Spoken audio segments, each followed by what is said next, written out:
سلام سلام البنات، واش راكم؟ ان شاء الله تكونوا كامل بخير. في الفيديو تاع اليوم جبت لكم موضوع بزاف مهم. بصح قبل ما نبداو كالعاده ما تنساوش ديروا لي جام وتشتركوا في القناه، هكا به كل ما نحط فيديو جديده تلحقكم نتوما الاولى وتتفرجوا. وهذا ما كان، خلونا نبداو. الموضوع هذا باختصار فيه حاجات هي فعلا السبب في مشاكل وعدم الراحة في حياة بزاف ناس. إذا راكي حابة ترتاحي في حياتك وتعيشي بهدوء وسلام وسعادة، لازم تتخلصي منهم. اعتبريه موضوع مفيد بزاف، ماهوش إجباري نهائيا. دي منه اللي يعجبك وينفعك وخلي اللي ما يعجبكش. تعرفي بلي الراحة في هذه الدنيا حاجة اختيارية. ايه، هذه حقيقة. علاش؟ لانه مربوطة بعادات وحاجات بسيطة بزاف تديريهم كل يوم، يا اما يخلوك مرتاحة ومطمئنة، يا اما يجيبوا لك القلق والضيقة والتوتر. تحبي تعرفي وين راه سر الراحة والسلام الداخلي؟ دوك نقول لك، ولكن ركزي معايا مليح. السر هو انه الانسان يتعود على الحاجات اللي يديرها باستمرار، ومع الوقت يولي يطبقهم بطريقة تلقائية بلا ما يفكر. اصلا هكذا يخدم المخ. مثلا كي تتعلمي تسوقي بالطوموبيل، في الاول راكي حتكوني مركزه كيفاش تشعليها، وين اللومبرياج، وين الفران كامل. ومن بعد مع الوقت تولي تسوقي بلا ما تفكري، تسوقي وتضحكي ولا تهدري مع اللي معاك، وما بالكش حتى وين راه الفران ولا كيفاش تدوري. فهمتي الفكره؟ وعلى هذا الاساس لازم تتعلمي كيفاش تكوني مرتاحه وسعيده. لازم لازم لازم. اذا ما تعلميش عمرك ما راح تعرفي. اما اذا تعلمتي، الراحه والسعاده تولي حاجه تلقائيه وسهله وتمشي مع حياتك بسلاسه. تبان في وجهك، في صوتك، في كلامك، في نظرة تاعك، وفي تصرفاتك وردود أفعالك. تولي واثقة من روحك وجذابة ومثيرة للاهتمام. علاش؟ لأنه عندك سر غريب على بزاف ناس. باش تعيشي مرتاحة كاين حاجات لازم تتخلصي منهم وباستمرار. إذا ما تخلصتيش منهم تأكدي 100% باللي ما راكيش رايحة ترتاحي.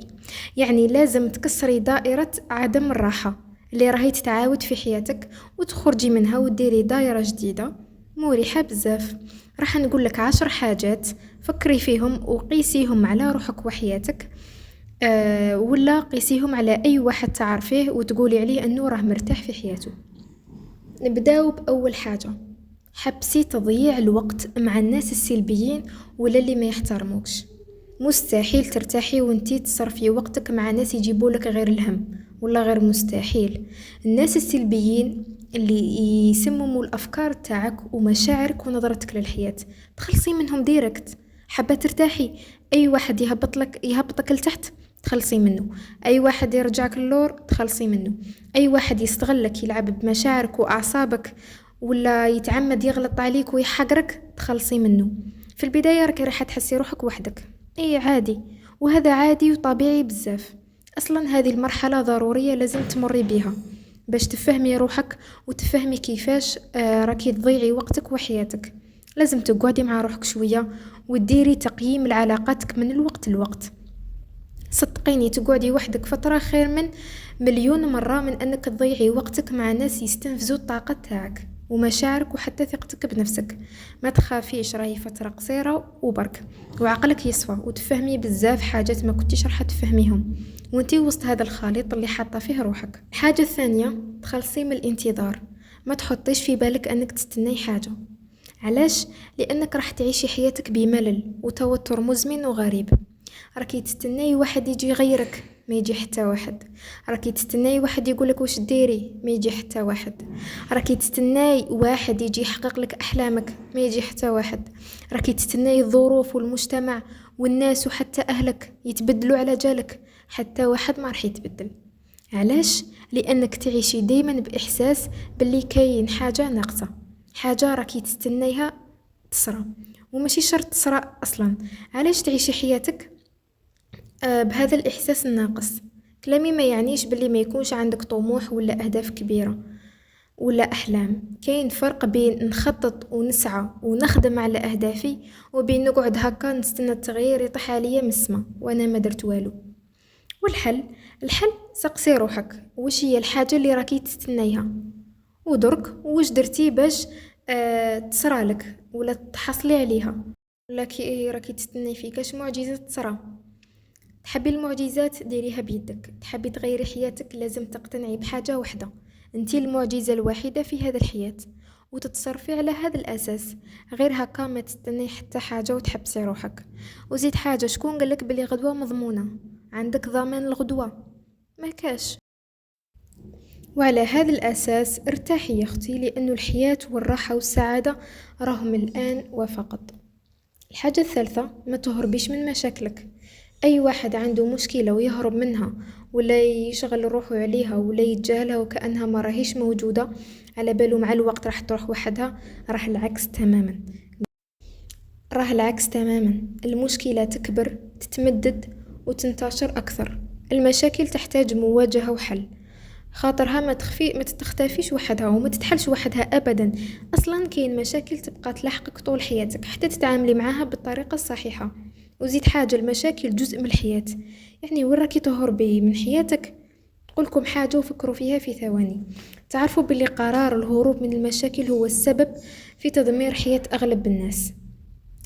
على هكا تلقايهم يا عايشين في الماضي خاطر كاين مشكلة مازال ما خرجوش منها، يا عايشين في المستقبل عايشين على الأوهام بلي المشكلة راح تختفي فجأة ويرتاحوا وخلاص. صح، وحياتهم اليوم وش حالها؟ قلق، توتر، خوف، مشاكل نفسية وصحية، وتقدر حتى تولي مزمنة إذا ما حبستيش ووقفتي مع روحك. انتبهي لصحتك ونفسك والوضع تاعك. أي كانت مشكلة اللي في حياتك، كوني جدية وقعدي مع روحك وفكري في حل.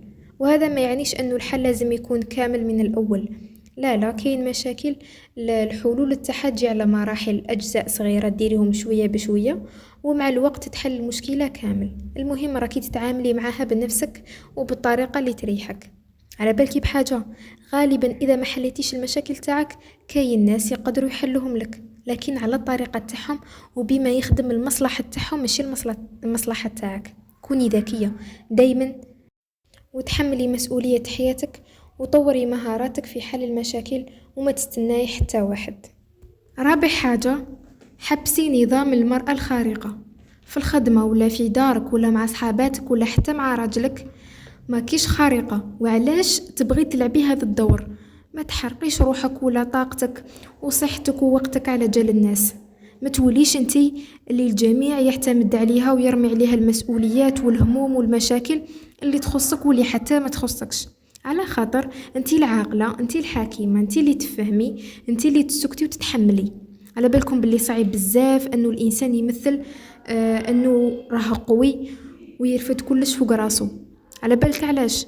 لانه اذا تعبتي ولا طحتي والله ما كاين حتى واحد راح يرفد عليك هذاك الحمل ولا يعذرك. يقولوا كيفاش المرأة الخارقة تتعب؟ المرأة الخارقة ترفد وتسكت وما ترفضش وما تقولش لا. صح، قولي لي بهذا الشكل كيفاش راكي حترتاحي؟ راكي تحطي روحك في قصة صعيبة بزاف، وزيد كون تغلطي ولا تفشلي في كاش حاجة وهذا عادي جدا، الضغط عليك يولي مضاعف. كيفاش تغلطي انتي المرأة الخارقة؟ والحل نقولك احمي روحك. اي حاجة ما تقدريش ديريها قولي لا ما نقدرش نديرها. اي حاجة ما تعجبكش ارفضيها. اي حاجة تسرق وقتك وما هيش خدمتك قولي سامحيني ما عنديش وقت درك. اي مسؤولية ما تخصكش ما تحمليش روحك فيها. اي حاجة ما يلزمش ديريها وحدك اطلبي المساعدة باش ما ترفديش كامل هذا الهم فوق راسك ولا فوق ظهرك حتى يتهرس. وهذا ينطبق على علاقتك بزوجك وصحاباتك وأهلك والخدمة والناس كامل. اللي يحبك ويقدرك راح يفهمك ويحترم وقتك وحدودك، واللي يزعف هو اللي كان مستفاد من تعبك وحرقك لروحك. فكري فيه مليح. خامسا، حبسي مراقبة حياة الناس. أي وحدة تراقب الناس معناها ما راهيش مرتاحة، نقطة. مستحيل ترتاحي وانتي تراقبي الناس، مستحيل. اللي راقب الناس يموتوا هما، وفعلا هذا اللي يصرى. اللي يحسبوا ويتبعوا فلانة وين راحت، فلانة وش دارت، هذو غالبا ما عندهمش حياة. تعرفي علاش مراقبة الناس تجيب الهم والمرض؟ نقولك، الرسول صلى الله عليه وسلم قال: لا تحسسوا ولا تجسسوا ولا تحاسدوا ولا تدابروا ولا تباغضوا. ركزي غير في الترتيب، بدأت بالتجسس وطلب الأخبار، من بعد ولات تجسس وبحث عن أسرار الناس، من بعد تدخل الحسد والغيرة وأمراض القلب، ومن بعد تولي البغض والكره والعداوة والحروب. قولي لي درك وين راهي الراحة في هذا كامل؟ صفر. تسمى حبسي مراقبة الناس وارتاحي، وخلي الناس تقول اللي تبغي. في الاخير انتي وش راكي حتستفادي؟ والو. اي واحد يجي يقول لي خبر، نقول ما شاء الله تبارك الله، فلانة تخطبت وما قالتلكش، ما شاء الله ربي يوفقها. فلانة كانت حامل ومخبية وفجأة ولدت، ما شاء الله الحمد لله على سلامتها. فلانة خدمت وما حبتش تقول، مبروك ربي يوفقها. قالوا ولا ما قالوا، انتي وش تستفادي؟ والله العظيم من نهار حبست نسقسي ونتبع ونخمم ارتحت راحة ما تتوصفش. جربوا وشوفوا وادعوا لي. الحاجة السادسة، حبسي ما تلومي الآخرين. اللي تلوم الناس على كل شي صرا في حياتها راكي سلمتي حياتك للناس. نقطة. كيفاش ترتاحي وانتي ما تتحمليش مسؤولية حياتك؟ المصيبة الكبيرة انه بعض البنات يشوفوا روحهم ملائكة وما يغلطوش ابدا، وفي الاخير الناس والاهل والزوج والمجتمع والظروف كامل غلطانين وهي بريئة. هذا التفكير يدمر الحياة كاملة. تعرفي وين المشكلة الكبيرة؟ المشكلة هي كيفاش تغيري حاجة وانتي اصلا ما تعترفيش باللي موجودة. كيفاش تغيري روحك وانتي مقتنعة باللي ما عندك حتى دخل. كيفاش تعيشي بسعادة وتطوري حياتك وانتي دايما ترمي المسؤولية على الآخرين. كيفاش تولي قوية وانتي شايفة روحك الضحية وما عندك حتى سيطرة على حياتك. كيفاش ترتاحي؟ مستحيل. وهكذا بدلي نظرتك وحبسي هذا الشيء نهائيا. والحل نقولك وفكري مليح. الحل هو أن كل مرة تحبي تلومي واحد على حاجة تخص حياتك، سقسي روحك وش اللي يريحني، وش دوري في هذا، وش لازم ندير، وش هو التصرف الصحيح، وش هو الحل. هدري مع روحك شوية وخذي وقت وفكري. قرري باللي انتي اللي تتحكمي في روحك، وانتي المسؤولة على القرارات تاوعك واختياراتك وتصرفاتك وردود أفعالك مهما كانت، وتحملي نتيجة. وحتى كي تقرري ما ديري والو، هذا قرار وتحملي نتيجة تاعو وبنفس الأسلوب. الحاجة السابعة، تخلصي من التردد. ما تكثريش التردد في قرارات حياتك، لأنه التردد يجيب قلق مستمر ويأثر مباشرة على الراحة تاعك والسعادة تاعك. وزيد التردد راح يضيع عليك فرص بزاف. غالبا سبب التردد واحد من زوج، يا إما الخوف من الفشل يا إما الخوف من تحمل المسؤولية، وما كاش سبب آخر. اقتنعي بلي الفشل راهي حاجة عادية بزاف في الحياة، تصرى لقاع الناس وخاصة الناس الناجحين، لأنهم جربوا فشلوا من بعد نجحوا. أما المسؤولية فهذه حاجة طبيعية جدا في الدنيا. وعلاش تخافي منها؟ قولي لعقلك إذا ما كانش مسؤولية ما كانش حياة. دايما انطلقي وجربي وطوري، تعلمي واستمري، ولا غير فيها متعة. الحاجة الثامنة، تخلصي من التأجيل. باش تحبسي من التأجيل قسمي الهدف الكبير لأجزاء صغيرة وعادات يومية بسيطة تقدري تديريهم كل يوم.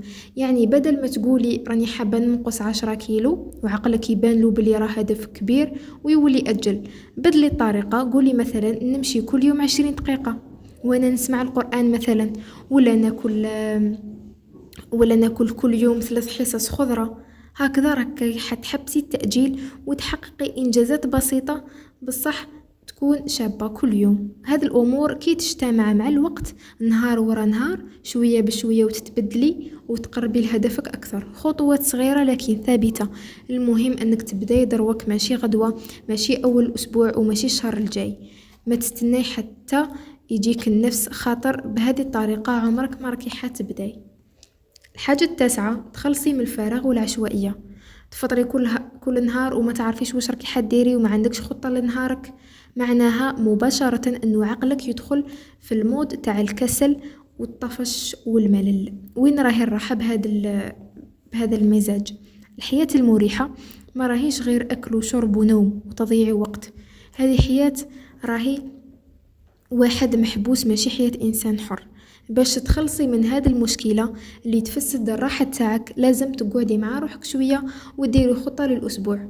كيفاش؟ نقولك قعدي كل ويكند شوية وحددي وش الحاجات اللي كي حابة تنجزيهم الأسبوع الجاي. مثلا أنك تمارسي الرياضة لمدة ساعة 3 مرات في الأسبوع.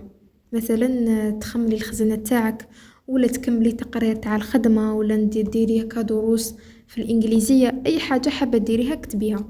ومن بعد حددي لكل حاجة اليوم المناسب وحطيها في جدول في الهاتف، ولا في الهاتف، ولا تقدري حتى تخليهم في تليفونك. المهم انك ما تقعديش وانتي بلا إرادة وبلا هدف. هذه طريقة فعالة بزاف باش تقضي على الفراغ والملل اللي يجيك. ما تضيعيش حياتك الغالية هكذا رجاء. الحاجة العاشرة، تخلصي من التوقعات الخاصة من الآخرين. ما تتوقعيش حتى حاجة من حتى واحد. علاش؟ خاطر ما كاش إنسان قد التوقعات اللي في بالك. وفي نفس الوقت ما ديريش استبعاد لأي حاجة من أي واحد. أي تصرف كلش ممكن. نعم، أي واحد يقدر يخذلك، أي واحد يقدر يغدر بيك ويظلمك ويحبطك. هذه طبيعة البشر، احنا ما نش ملائكة. وأغلب الناس دايما تمشي وراء المصلحة تاعها وما تضحيش بها على جالك. هذه حقيقة بزاف ناس يهربوا منها وما يحبوش انهم يواجهوها. افهميها وكوني ذكية وقطعي هذا الملف من بالك وشوفي الراحة والوضوح اللي راكي حتعيشيهم في علاقاتك، خدمتك وحياتك كاملة. كيفاش؟ لأنه ببساطة في أي علاقة فهمي وش اللي لك وش اللي عليك، وش المصلحة في هذه العلاقة. والمصلحة ما هيش حاجة غلطة ولا عيب، بالعكس المصلحة راهي موجودة في أغلب العلاقات. حتى علاقة الأم بولادها فيها مصلحة، وعلاقة الأولاد بوالديهم فيها مصلحة، علاقتك بزوجك مصلحة، وعلاقته بيك مصلحة، والصداقة أساسها المصلحة. كل العلاقات الإنسانية فيها مصلحة، والمصالح أنواع، يا إما عاطفية، معنوية، مادية، نفعية. باش ترتاحي في أي علاقة فهمي مصلحتك فيها ومصلحة الطرف الآخر ليك. وهكذا تمشي العلاقات. لبالكي وين يصرى الخلل؟ كي تعطي في بالك حاجة معينة متوقعة تصرى بالضبط وما تصراش. وهنا ماشي شرط الطرف الآخر راح يكون غلط. الغلط غالبا أنك تتوقعتي حاجة خارج القدرة تاعو ولا خارج طبيعته وإمكانياته. وهكذا تحبي تعطي أعطي، ولكن ما تتوقعيش. أعطي لأنك قادرة تعطي، لأنه العطاء راح يريحك ويعطيك رضا داخلي، ماشي باش تستناي المقابل. بهذه الطريقة تعيشي خفيفة بلا توقعات، بلا إرهاق عاطفي. هذه أهم 10 حاجات اللي راهم يفسدوا في راحتك في الحياة. أحيانا ديريهم بلا ما تحسي، وهم السبب اللي يخلي حياتنا بلا توازن ولا تطور للأحسن. الناس غالبا يتعودوا على هذه الأمور وتلتصق فيهم، وبرضاهم يحسبوا باللي هذه هي الحياة. لا، ونفس الناس كي يشوفوا غيرهم مرتاح ولا عايش بطريقة مختلفة يقولوا فلانة راهي مثالية، والمثالية تاعها راهي تستفز فيا، ويبقاو دايرين في نفس الدائرة وقت طويل، لأنهم ما وصلوش للوعي اللي يخليهم يفهموا الحياة وينسجموا مع رواحهم ويبدلوا هذه الأمور باش يعيشوا أحسن وأجمل. هذا كان الفيديو تاع اليوم. نكتفي بهذا القدر. ما هوش صعيب أبدا أنك تتخلصي من هذه الحاجات اللي تفسد حياتك. الأمر راه يعتمد عليك وعلى الرغبة تاعك الحقيقية في تطوير حياتك للأحسن وبوعي. درك فقط قرري باللي تستاهلي حياة أفضل كل يوم، وخلي عقلك يفكر بوعي في قراراتك واختياراتك وتصرفاتك، وشوفي الراحة والسعادة والتغيير الجميل اللي راكي رايحة تعيشيه. نتمنى لكم الراحة والسعادة الدائمة، وهذا ما كان. وتهلاو في رواحكم. وكما قلت لكم راني فتحت هذه القناة جديدة، نتمنى منكم تدعموني بالجيم والبارتاج، وخاصة الاشتراك، هكا باش ندير لكم فيديوهات مفيدة اللي تفيدكم، باينة بلي حتفيدكم. وهذا ما كان. نتلاقاو في فيديو جديد ان شاء الله. بقاو على خير.